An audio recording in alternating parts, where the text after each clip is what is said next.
Alright, this is Boxing with the Truth, and I am the Truth. Today is August 3rd, 2015, and today we have the pleasure of having with us the former WBA World Lightweight Champion, Ray Boom Boom Mancini. How you doing today, Ray? I'm good, thank you. Now, did you say WBE or WBA? No, I said WBA. My man, okay, I'm not these head things, I don't know. No, and I also know that you had the NABF title too.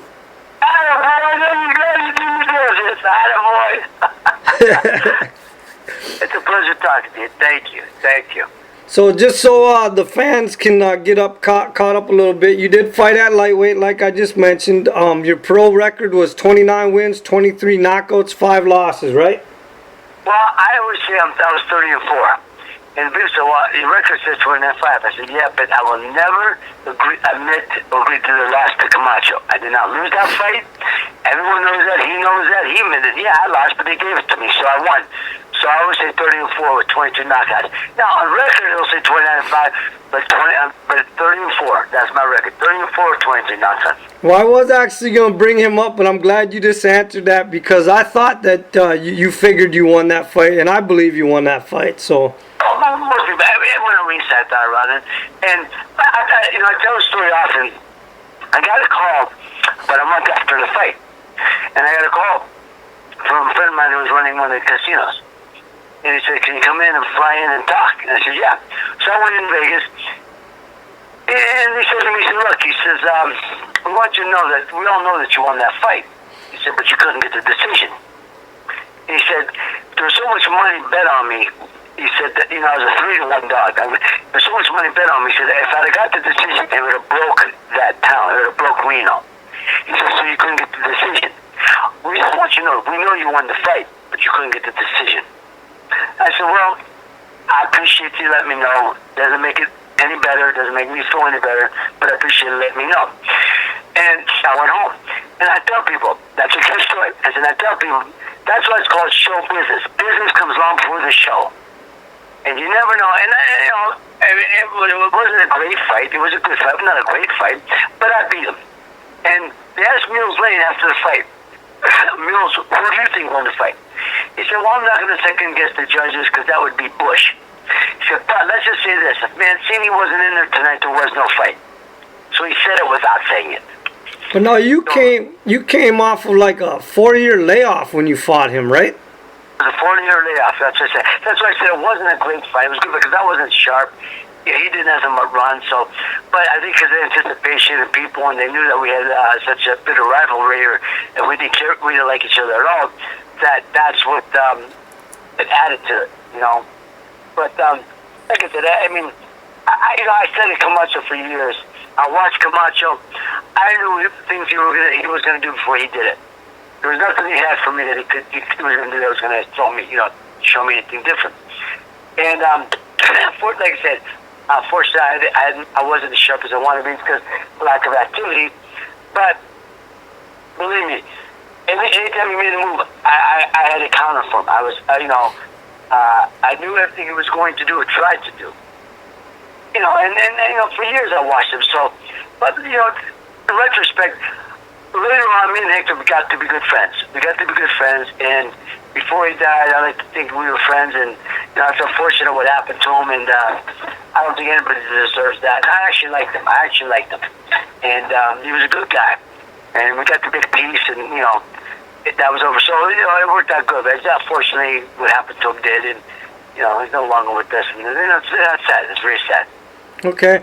Well, I want to take a step back and I want to talk about where your talent originated from, because some people might not be aware that your father, Lenny Boom Boom Mancini, originally had the Boom Boom name and was a boxer, and he was actually a good boxer. He was a contender and about to have a title fight when he was drafted into World War II, correct? Yeah, my father was the #1 contender in the world, 1942 to 1944. And he signed to fight for the world title in February 44 and got drafted in got February 42 and got drafted in January 42. And he said, look, I want to defend my country. He said, I just want an opportunity to fight for the title. And at that time, the Army Relief Fund was crying for money. He said, I'll give my entire purse to the Army Relief Fund. He said, we don't want your money, we want you. So consequently, he went in, became a frontline infantryman. Frontline is just you and the enemy. There ain't nobody in between. And, I got shot up in the Battle of Metz. And other than the Battle of the Bulge, it was the most destructive war in the European theater of operation. But my father, he a Purple Heart recipient, and to me, he's a World War II hero, but he never got a chance to fight for the title. But so now is the story true that when you started boxing, that you told your dad that you're going to get a world title for him, and when you won the NABF title, you told him that's your title, and when you win the world title, that's going to be his title. So right, that's true. When I was little, I was saying, people when I was a little boy, I said, what are you going to do when you grow up? I said, I'm going to be a fighter and a world champion for my father. And that's all I ever wanted. That's all I ever wanted. I wanted to win that world title for him. So, when that opportunity came, that's when I won the title, we just celebrated in the ring, me, him, and my mother, and my sister, and cried, and it was a beautiful, beautiful moment. It was the most euphoric. Other than seeing each one of my children born, it was the most euphoric feeling in my life. And I've never experienced anything like that. So did you actually give him the belt then? And I gave that, and when we had a ceremony in downtown Youngstown, when they presented me the belt, I said, today it's mine, tomorrow and every day after it's my father's. Okay. Yeah, gave it to him. So I'm gonna touch real quick on something that happened in your career. We all know what it is. November 13th, 1982. Big fight, exciting fight. Went to the 14th round, and you get a TKO over Duk-koo Kim. Unfortunately, 4 days later, he passes away, and it shakes up the whole boxing world, and rules got changed due to that, right? They went from the 15 rounds back down, or to the 12 rounds? No, see, I hear that all the time, and they say that my fight was the only reason why, and that's bullcrap. Because it took 4 years, the last 15-round fight was 1986. So 4 years later, that's slow going. If you learn about changing the rules, changing things for safety, that's 4 years later, there's a lot of fights in between. So, no, that's when they started talking about it. I think it was the impetus to try to... It was impetus to go from talking, to start the talk of 15 to 12. Okay. But immediately the WBC, I thought was a knee-jerk reaction, and they jumped, they were the ones that were first made it from 15 to 12. But I think everyone else jumped on board because it became a TV decision. It wasn't a medical decision or any other decision. It was a TV decision. And let nobody tell you otherwise. TV controls the game. And right now, if TV said now that we won't showcase any more fights, we won't televise any more fights unless the 15 rounds and the weigh-ins are the morning of, we back the 15 rounds in the morning of. But it makes more sense for television because it's 12 rounds. You get more chance for interviews, more chance for commercial break. So it's a TV. So they basically used that fight as an excuse because... It started as a talk. But let me tell you something. There's no medical proof to substantiate. No medical proof to substantiate that there's more accidents and fatalities in 15 as opposed to 12. None. Absolutely none. So... I said, if that's the case, then we would have to go from 26 miles to 20 miles for marathons. Because it is a fact that marathons fry your brain and muscles start to burn your muscle. No, you have a good point. I mean, when you break it down like that, like you said, there's nothing to substantiate the difference between 12 and 15. I mean, you can get hurt in a 6-round fight. So, right. All right, but the reason I brought that up is I know some people might not know, but all years later, just a few years ago, you actually had kind of a sit down with his son, and his son, questioned you and talked to you, and you guys kind of met and everything. So how did that go? Well, I went well. I was very happy to do it, and I was very happy to do it. And I thought I owed it to the young man, and I did it for me. I thought I had to do it for me. But it was a pleasure to meet the young man. Okay. And he had a lot of... So hopefully I spoiled them questions, I answered everything he wanted, and I hope I gave him peace. I just did it for closure for him and for me. Okay. So I'm kind of curious myself. When you were fighting, did you ever have any superstitions or rituals or habits before a fight? No, I have no superstitions or anything, rituals. I mean, sure. I mean, there's rituals in a certain way. You put on my shoes first. How I put on my shoes, then my trunks. Put on the left foot as opposed to in the right foot. Do the same type of. Put on exercise.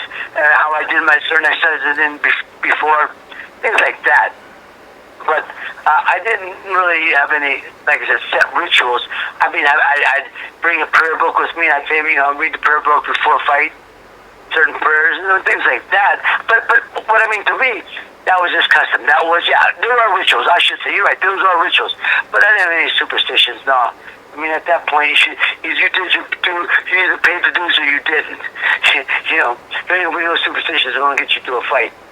You either got to be in shape and pay your dues, or you won't get knocked out.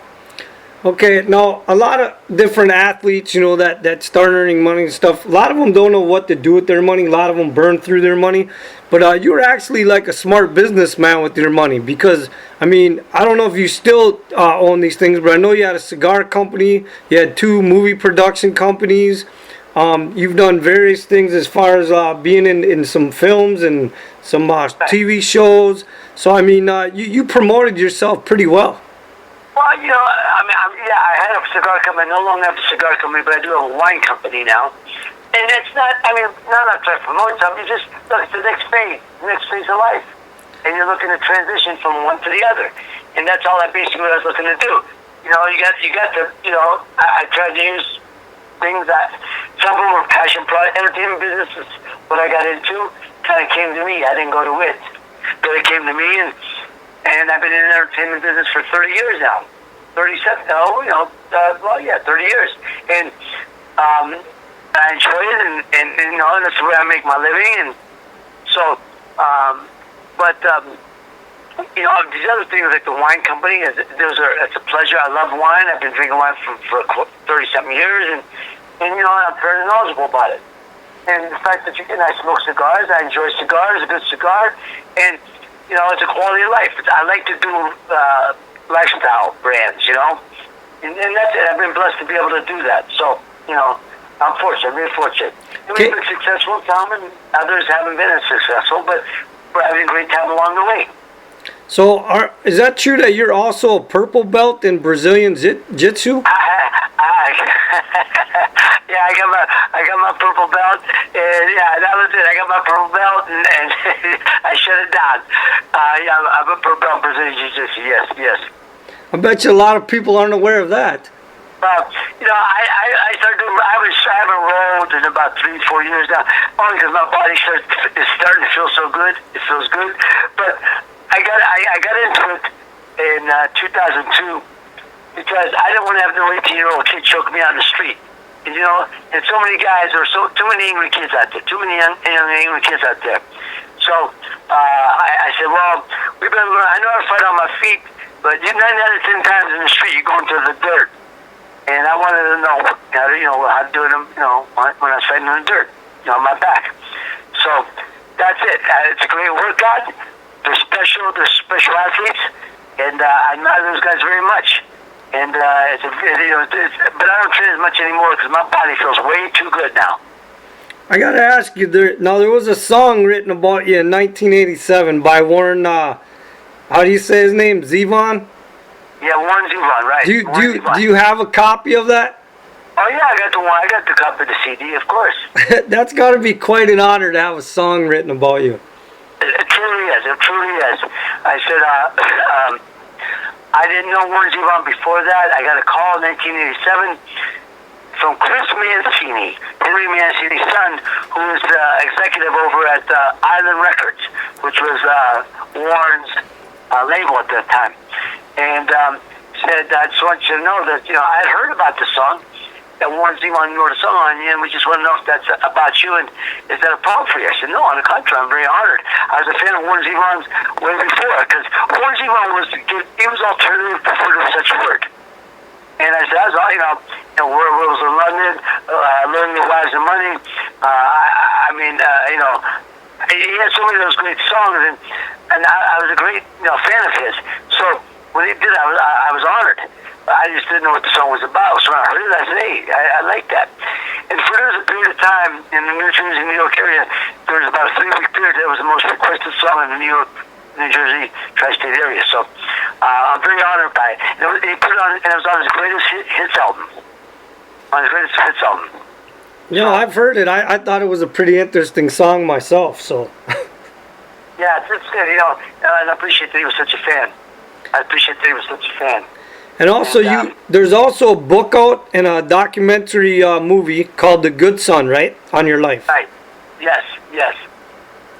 And Mark Kriegel wrote that, and he approached me about writing, 2010. Approached me about doing it, and I said, if anybody would be the one, you'd be the one. And I was honored because he's such a wonderful writer, and I got to know him pretty good. And I'm very honored what he did. But he said to me, first thing he said to me, he said, look, I want to do it on you. I said, well, I'm honored. I'm flattered. He said, but I'm going to tell you, you're going to have no say-so on what I write. I can't pay you, and I'm going to go to every dark place you don't want to go. But he said, but if you want the best story about fathers and sons, I'm your guy. So, okay, let's do it. Do you want to think about it? I said, no, I'm going to think about it. Let's do it. And the funny thing is, I didn't know, came out later, that his publisher, which is Simon & Schuster, actually, he pushed him or was pushing him to do a biography of Michael Jordan. He said, I don't want to do Michael Jordan. He said, man, what's going to be said what's going to be told that hasn't been told already? He said, I want to do Mancini. But I'm laughing because it'll be the first time ever I've ever got anything over Michael Jordan. But that's the truth. He wanted him to do it on Michael Jordan, and he said, no, I'd rather do it on Ray Mancini. So, yeah, that's a true story. So, I know, your life's been out in the public, basically under a microscope during your career and everything, but I want to know something, and give me something the boxing fans don't know about you. Well, I read poetry. I've been writing poetry since I was a kid, and my mother... in the high school, I used to write it. I'm pretty good at putting my words, my thoughts on paper. Pretty good. My mother entered a poem of mine when I was in high school. She entered into a contest, and I got a certificate. And it was published. It was nationally published. One of my poems. Is that the one? Is that the one that you wrote for your dad? No, another one. Oh. Another one. And it was nationally published in a book, and I was like honored, man. I couldn't believe that. That's so that's something people don't know, that I actually have a published poem. That's cool. And I collect coins. Oh, okay. So I'm a coin collector too. Speaking of being honored, was it this year, 2015, that you were just put into the International Boxing Hall of Fame? Yeah, I just made it. The induction was a couple of weeks ago, the week of June 13th and 14th. And I was inducted. So it was quite an honor, a wonderful, wonderful experience, once-in-a-lifetime experience, and something I'll always cherish and remember. It was beautiful. Okay, also I want to bring up something else I came across. Are you and the actor Ed O'Neill, are you guys friends? Oh, yeah, he's a close friend of mine, one of my dearest friends. He's from Youngstown. Actually, I spoke to him earlier today. And, he's a good friend. And, he's a Youngstown guy. And, funny, I have a radio show here in Youngstown on every Thursday night. And, people listen to it, they seem to like it. They would say, I listen to your radio show all the time. I said, well, I appreciate that. They said, but you're pretty funny. I go, well, we're finding our niche because we're a comedy, we're a boxing / entertainment / comedy show.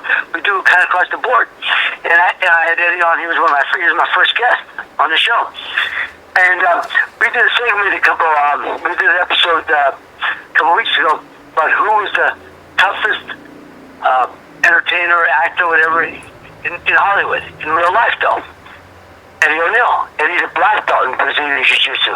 He's been in Brazilian Jiu-Jitsu 17 years. He's a black belt.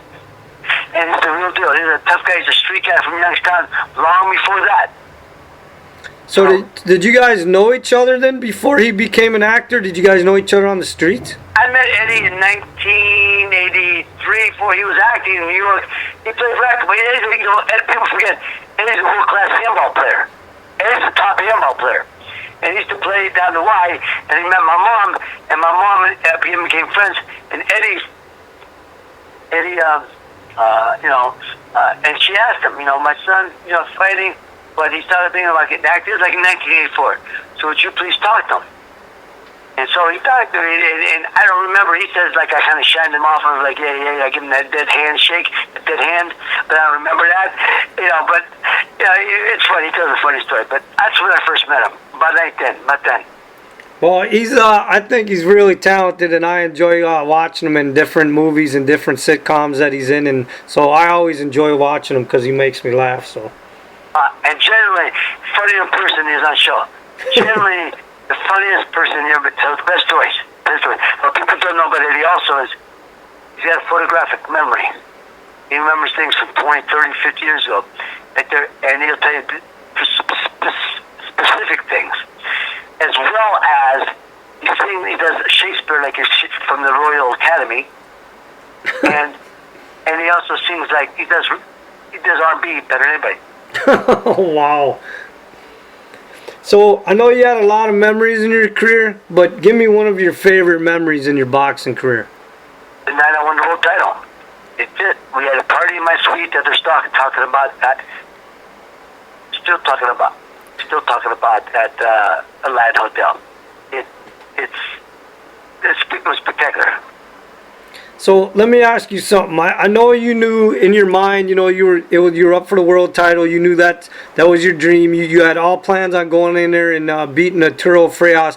But did you really think that you were going to take him out in one round? No, nobody knows that. No. I mean, because that was unbelievable. I mean, you went after that guy like he stole something from you. Yeah, no, I just felt confident. I was just, I felt I was stronger than Arturo. And, he's a great fighter. I was stronger, and I knew that. And that's, I felt, if he went to try to bang with me, I did him. So, that's why I said so. So that's why. But I mean, most people were anticipating that to be like a war or a really exciting fight. I don't think anybody could have predicted you were going to take him out in one round. Nobody can. No, you can't. Nobody can do that. Nobody. Why was there never a rematch? Well, they talked about doing a rematch, but there's no purpose to do a rematch. There's no purpose. Because once you beat a guy, you move on. And unless it's a real close fight. That's the only reason why it's a rematch. That's why now they're talking about a rematch between fighters, and they put it in the clause in the contract. People go, oh, it's already a rematch. No, it's in there stating that if it's close stuff, if it warrants it, that then you talk about it, and now it's in the clause that the guy can get a rematch. If it ain't, nobody wants to see it.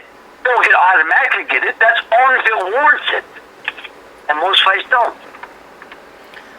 Okay, so now, like I said, everybody knows you've had ups and downs. Your career was a roller coaster ride, but you ended up being successful in a lot of different areas besides boxing. So I want you to tell me, a kid that walks into the gym and says to you, I want to be a boxer, how do I go about this? What type of advice would you give a kid nowadays to become a boxer?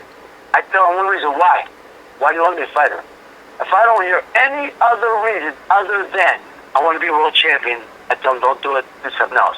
That's the one and the only reason to be a fighter, to be a world champion. If that's not the answer, you should be doing something else. I've heard different things to make money, and well, to get a job, to be famous. No kidding. Be famous will last about 10 minutes, if that. To meet girls. Meet girls give personality. You know, every time they say, you know, I mean, I always say there's guys who want to be fighters, and there's those guys who like the idea of being a fighter. You understand? There's guys who like the idea of being a fighter. So you know, it's a whole boxing. You know, there's no such thing as play boxing. And I always tell people, you don't go to boxing. Boxing comes to you. Boxing comes to you.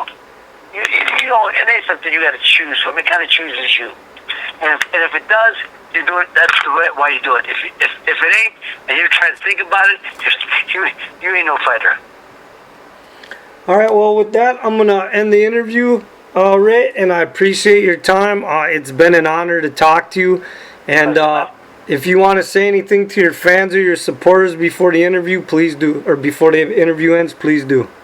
I just want to tell people I appreciate you people. Whoever followed me and rooted for me, and I can't think how much I appreciate. I'm so appreciative of that, and I hope I gave you your money's worth. That's the bottom line. You know, every athlete has an obligation to the fans to give them their money's worth, and I hope I never cheated you out of a performance. So, thank you, and God bless you. All right, and with that, the truth has spoken.